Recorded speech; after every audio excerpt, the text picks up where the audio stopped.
Hi guys, my name is Kelsey and I'm here to help you get started with your new ApprentiScope account. Okay, in this video, we're going to be talking about the Applicants portal in ApprentiScope. So if you can remember from a few videos back, you can create a job application in ApprentiScope, and it all starts with how it's set up in an occupation. So we're going to be jumping around a little bit in this video, but hopefully it will make sense.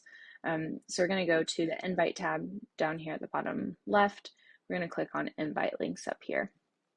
Invite links can either be a job application, or it can be a public landing page. So if you don't want to send out invitations to multiple people individually, you can create a public landing page where anyone with this URL or the QR code can create an account from that page.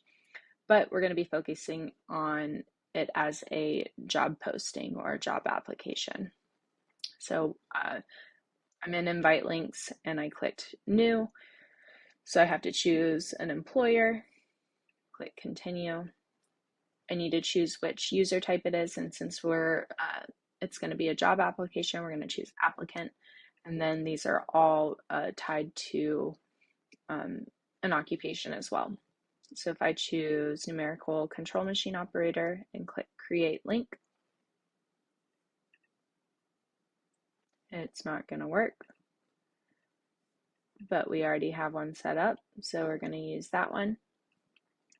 And so this link was just created on the 1st of September. If I copy this link, I now have a URL copied to my clipboard, paste it in, and I can see what this landing page will look like. So all of this can be edited. This logo can be your company's logo, and then you can change the language right here as well. You can do that by going to the right of the invite link, clicking these three dots, clicking edit, and you can change this here. So once someone clicks apply now, the next step is to fill out these fields, and then once they click continue, they'll create a password, and then they'll be in their applicant dashboard. Okay, so now we are looking at an applicant's dashboard.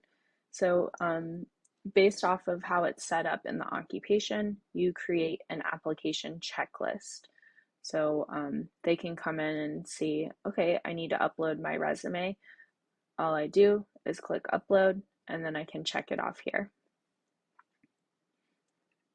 To revert it, looks like that, and then you simply just check it off.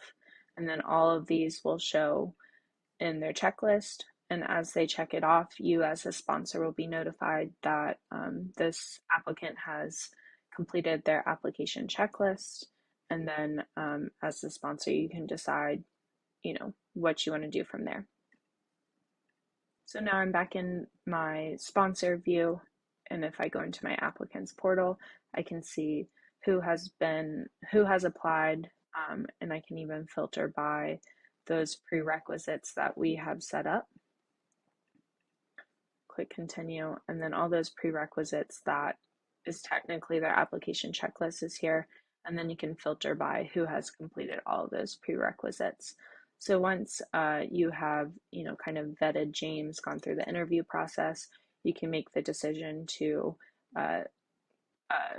accept him into the program, which will then convert their account to an apprentice account, or you can mark them as qualified, which means you can submit them to an employer. They've been vetted, and now you can submit them so the employer can do what they need to do on their end.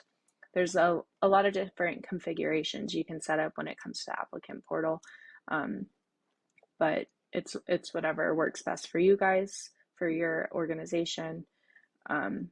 But just know that it is an option, and something to keep in mind is it all starts with an occupation. So we can see that James is an applicant for the numerical control machine operator.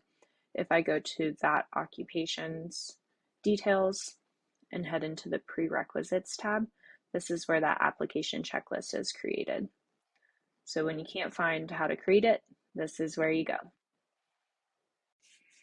One more thing to keep in mind when it comes to the applicants tab in ApprentiScope is you as the sponsor have the ability to configure it to your organization.